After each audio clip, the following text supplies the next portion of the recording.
Hola, ¿qué tal? Bienvenidos a Ni Más Ni Menos con Yelenis Reina. Ni más de lo que ocurre, ni menos de lo que nos importa. Y hoy comienzo este programa, pues siempre denunciamos aquí lo que ocurre en Cuba, las imágenes de los apagones, esas crisis, esas miles de protestas que allí se ven.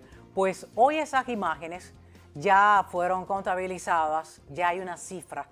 Y esa cifra la trae hoy el periodista Rolando Cartaya, exprisionero político, quien además es director del programa Represores Cubanos de la Fundación de Derechos Humanos y es el Observatorio Cubano de Conflictos quien ha dado a conocer este informe con esta misma fundación del periodista Rolando Cartaya. Lo he invitado, me acompaña vía Zoom. Rolando, mil gracias una vez más por estar en el programa, ya es parte de la familia, bienvenido. ¿Cómo se siente? ¿Qué tal? Gracias a ustedes, Eleni, por tenerme en el programa.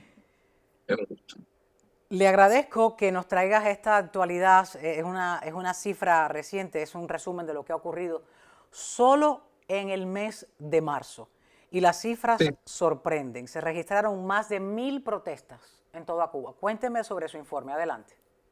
sí, mira, aunque no es el mes en el que más protestas se han registrado, sí es el mes primero en que más desafíos al Estado policial se han registrado, con 556. Estas son acciones de protesta o denuncia que implican un riesgo, que la gente lo hace a pesar de saber que puede ser reprimido por esto, ¿no? Y hubo 556 de estas, pero además este fue un mes especial también desde el punto de vista de las protestas presenciales, las protestas en la calle. Normalmente en estos informes mensuales que hace el observatorio hemos tenido 13, 14, algo así. No, en este mes hubo 54 protestas presenciales entre cacerolazos, eh, fogatas con la basura en la calle, gritos de libertad.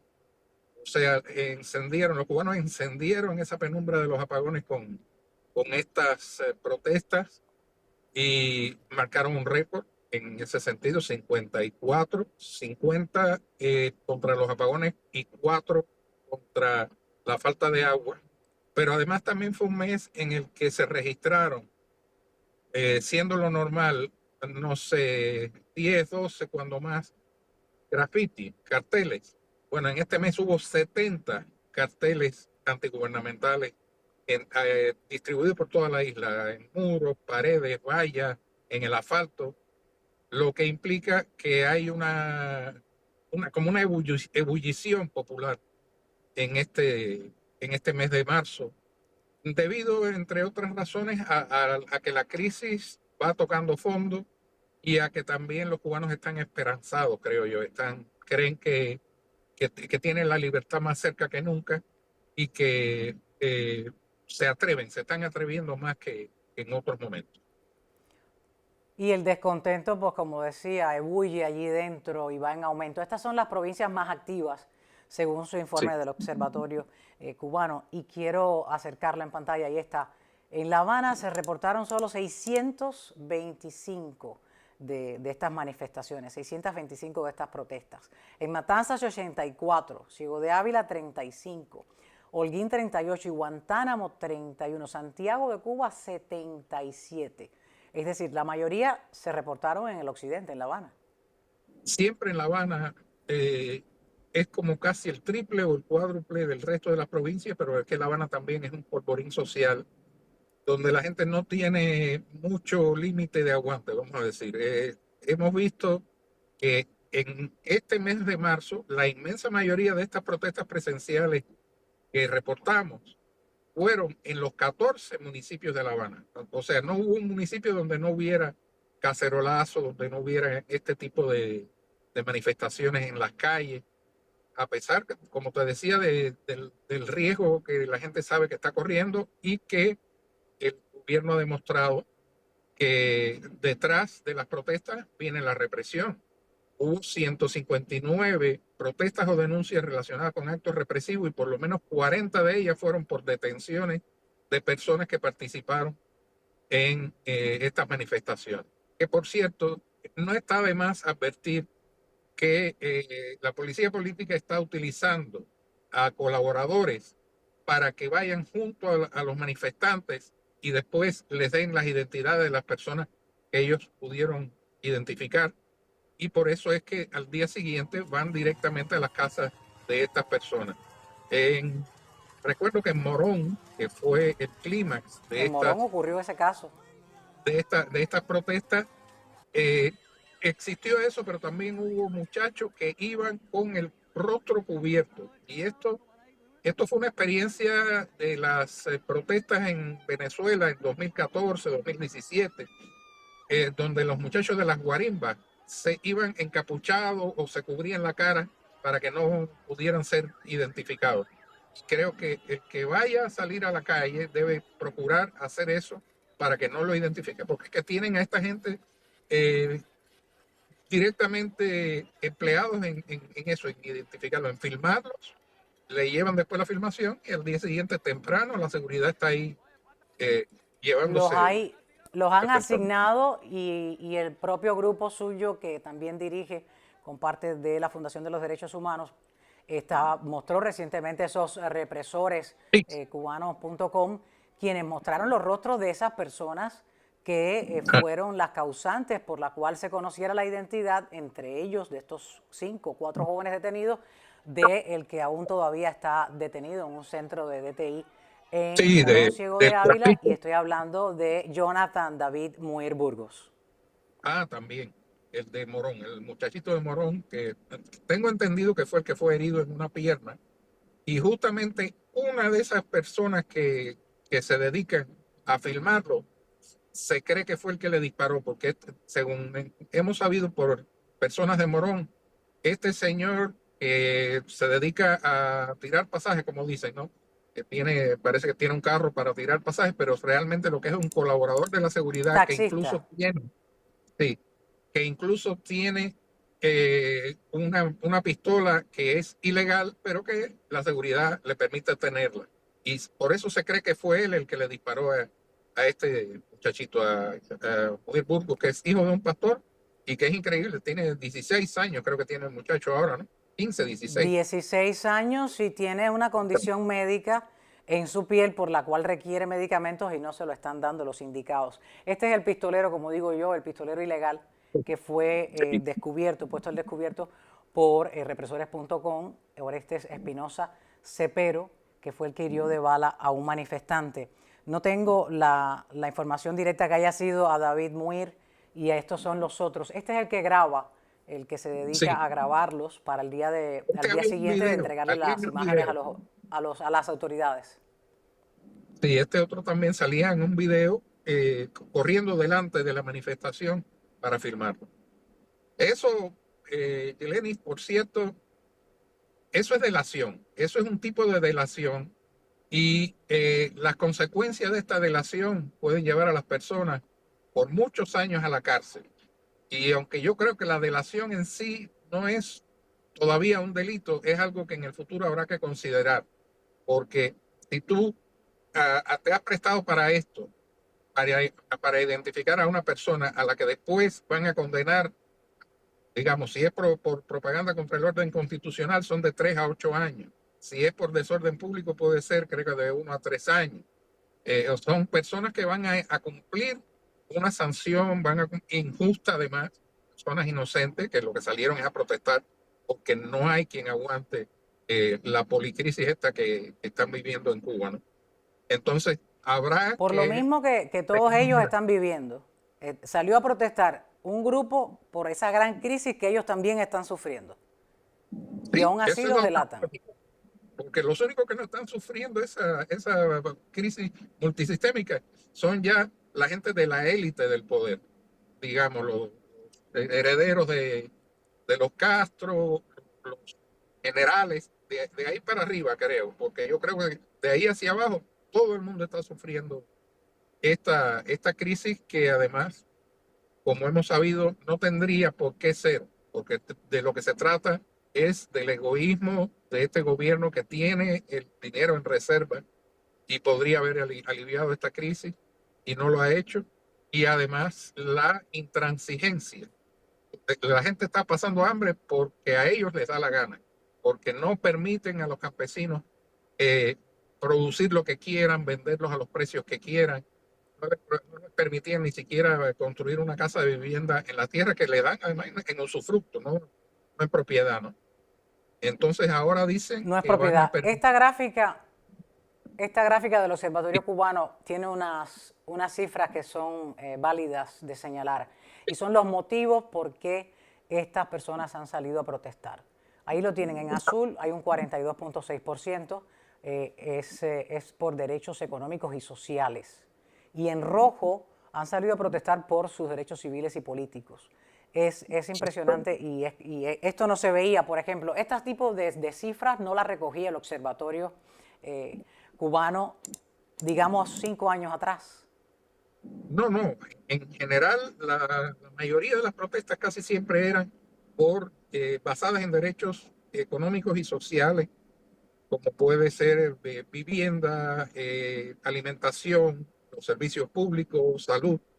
Pero esto de que sobrepasen las protestas por derechos civiles y políticos en esta gráfica, eso no se había visto hasta ahora.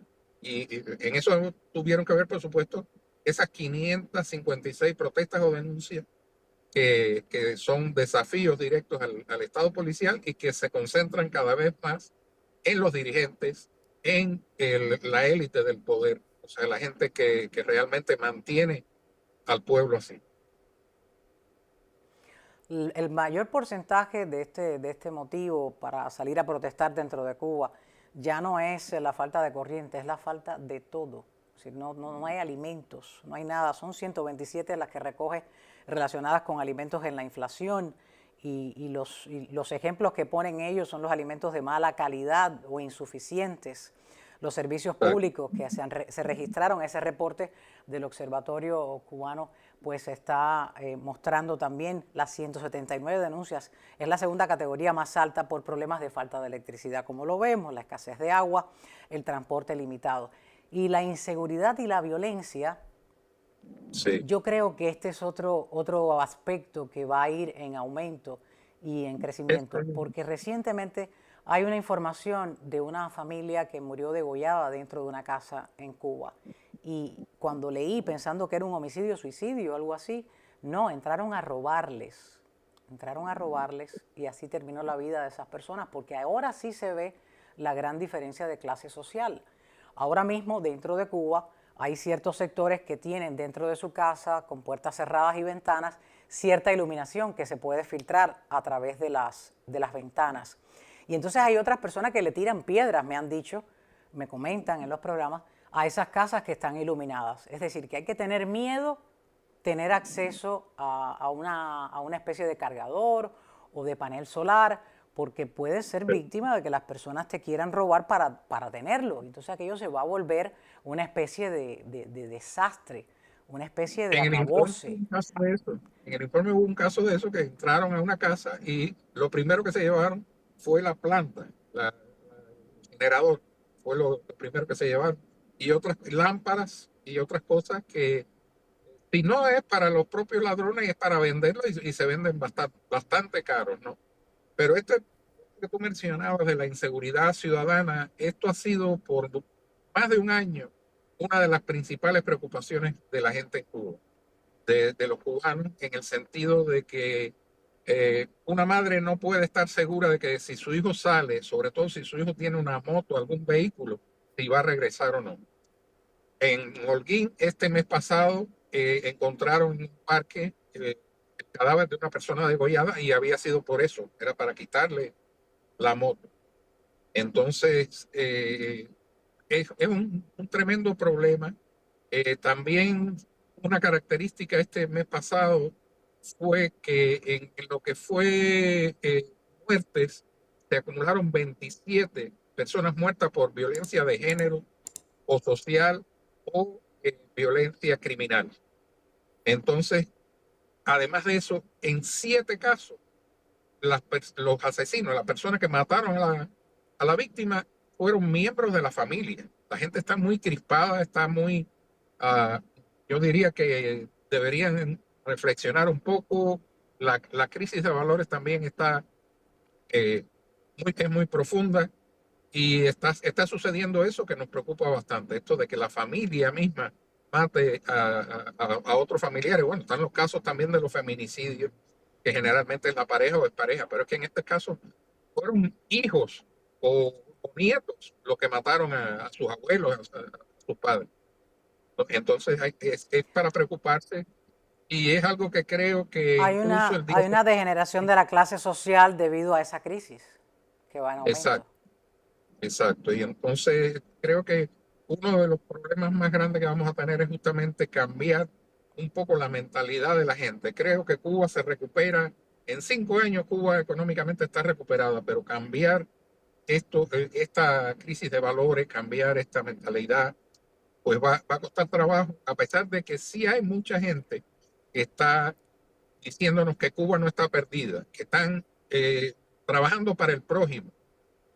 Por ejemplo, esta muchacha, Yamil Calafita, está pasando por aquí no sé si bueno, era un rescue.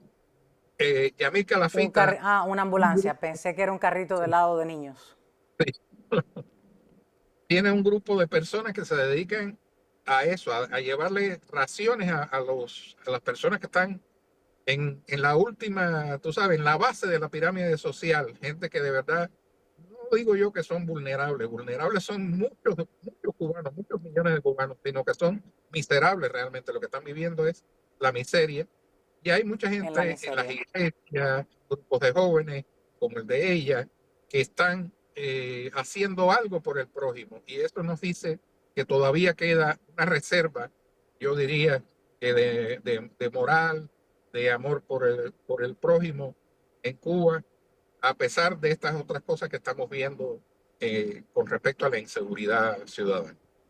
Sí, la falta de valores no es algo generalizado, pero es algo que hay que ponerle atención y hacerle un llamado también a la familia y reunirse quizás con un pastor, con un cura, ir a la iglesia y buscar de una guía espiritual, porque en el medio de ese caos, yo creo que el asunto de la supervivencia ya te torna y te ciega un poco y te torna violento de por sí. Mencionando lo que está viviendo cada cubano ahí dentro, Rolando Cartaya, no quisiera que pasáramos por encima la nueva situación en la que se encuentra el preso político Luis Manuel Otero Alcántara, quien ha entrado en un ayuno tras recibir una amenaza de muerte conjuntamente con los reos que se encuentran en esa cárcel donde él se encuentra de máxima seguridad. ¿Qué podría verse en los próximos días si el mismo régimen no es capaz de asegurarle las vidas a esos presos políticos? Yo creo, Yeleni, que ya lo habíamos hablado en otro programa acerca de aquel plan Paraguay que ellos tienen, por el cual ellos ni le darían la libertad a los presos políticos, más bien los concentrarían e incluso los neutralizarían, según decía ese plan que lo dieron a conocer los consejos de defensa provinciales para el caso de una confrontación con Estados Unidos. Pero yo creo que lo están adelantando por esto mismo que está pasando, que estas amenazas de muerte contra los presos políticos, esto que estamos viendo en las calles que son prácticamente toques de queda, si antes patrullaba un carro de la policía, ahora van como 5 carros. Uno de ellos tengo entendido que es de la Brigada Especial del Minin, que son antidisturbios. Y entonces detienen a cualquiera por cualquier motivo y se lo llevan preso. O sea, no quieren a nadie tampoco en la calle. Y eso es lo que puede ser que haya contenido un poco las protestas en los últimos días. Además de que, bueno, les acaba de llegar petróleo de Rusia, autorizado por el presidente Trump. Tengo entendido que Rusia le pidió permiso a Estados Unidos para mandar este petróleo, pero que no es un petróleo que les va a durar mucho. En primer lugar, según dice Jorge Piñón de la Universidad de Texas, que es un experto, esto se va a convertir en diésel. Son 730.000 toneladas de crudo que se van a convertir en 250.000 de diésel, y que eso le alcanzaría al gobierno cubano para 10 o 12 días. Entonces, justamente Muy pocos días. terminamos el informe diciendo, bueno, Muy eso pocos días tal vez entonces le sirve para no tener cacerolazo en 10 o 12 días. Okay. porque no es... Hay una cifra que todo el mundo dirá, sí, son toneladas de petróleo, pero se traducen en esa cantidad de miles de barriles, que son 700.000, y Cuba necesita entre 100.000 y 140.000 barriles diarios para poder Sí, generar y poder funcionar al día completo, y es lo que sí. no hemos visto en Cuba, no en los últimos 3 meses, en los últimos 5 años, no hemos visto que en Cuba funcione la corriente 24 horas, ya son alumbrones. Pero quisiera que me diera su opinión sobre algo que le voy a poner en pantalla. Voy a mostrar un video de cómo el ingenio del cubano no se detiene.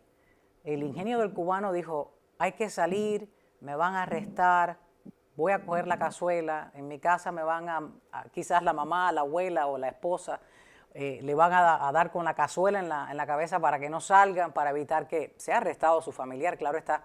Y se le ha ocurrido un invento a un cubano, que no puedo identificar ahora, no se ha dicho, para poder protestar. Esta es más o menos la sirena en la guerra, que es una comparación un poco oscura.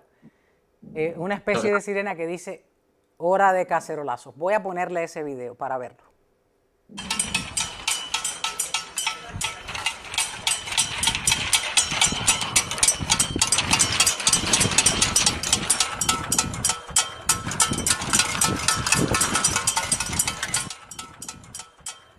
¿Qué le parece?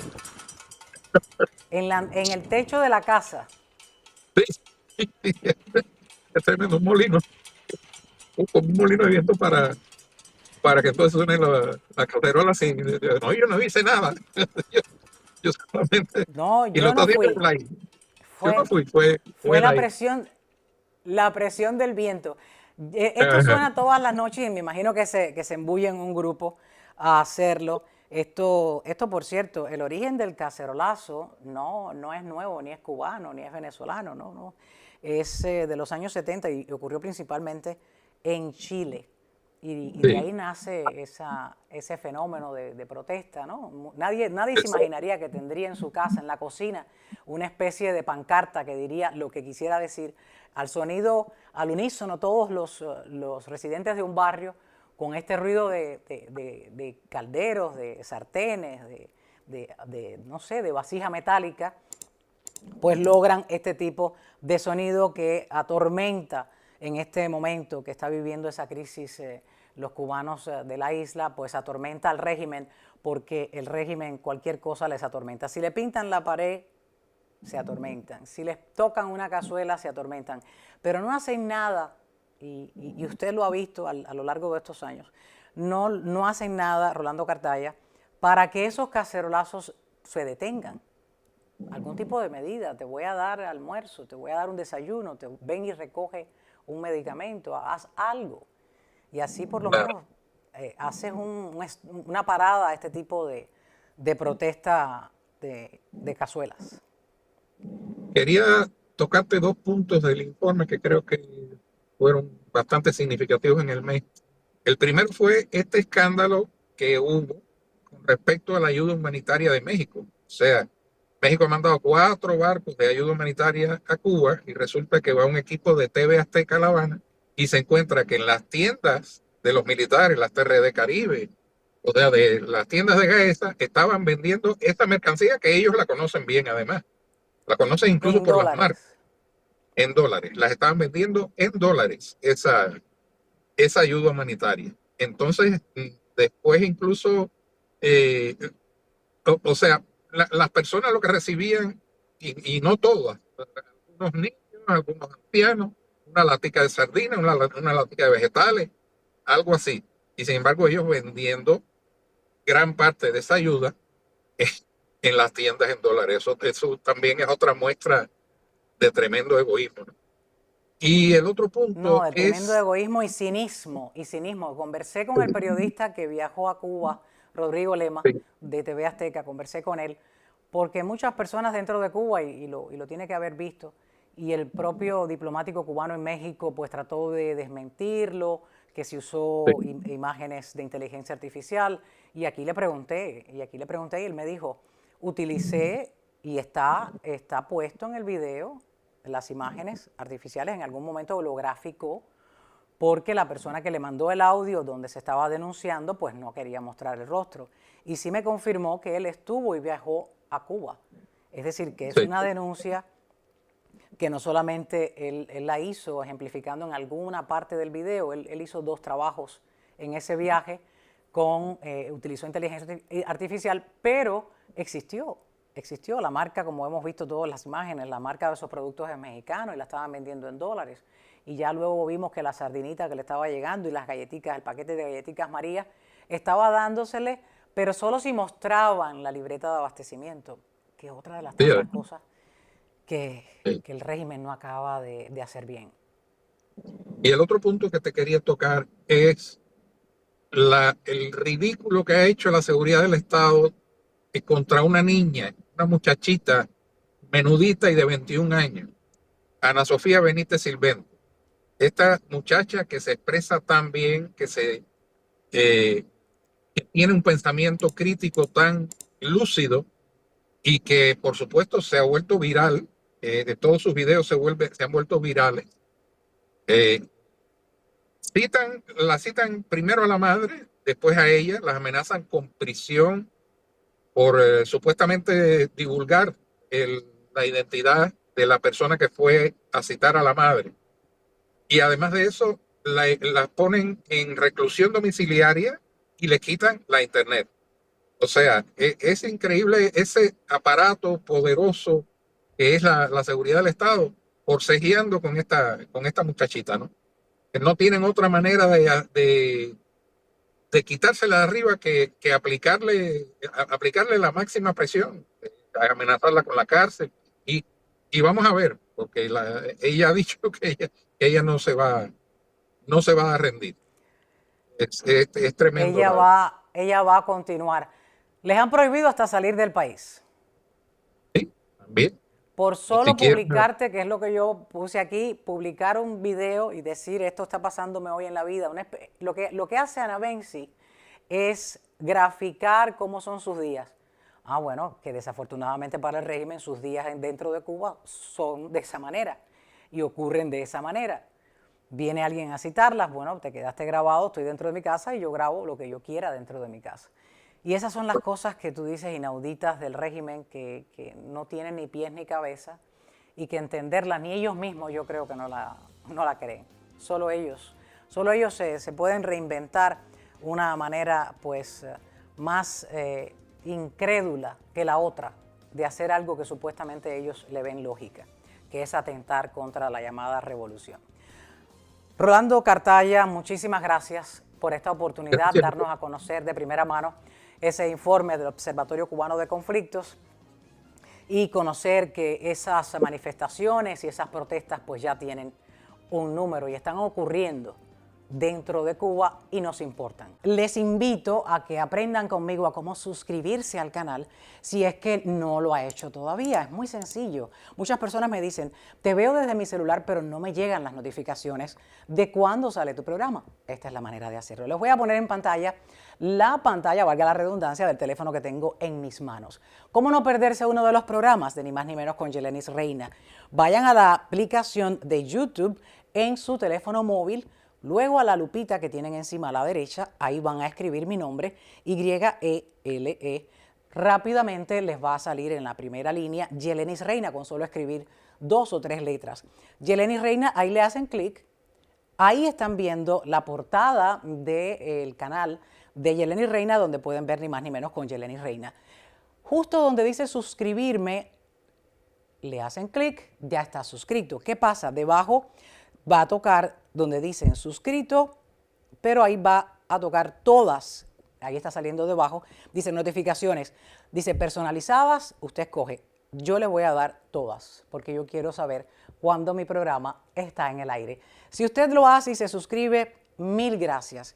Si no lo ha hecho y alguna persona que conozca del programa no lo ha hecho, pues compártale este video para que aprenda y no se pierda ninguno de los programas de Ni Más Ni Menos con Yelenis Reina. ¿Quién sabe?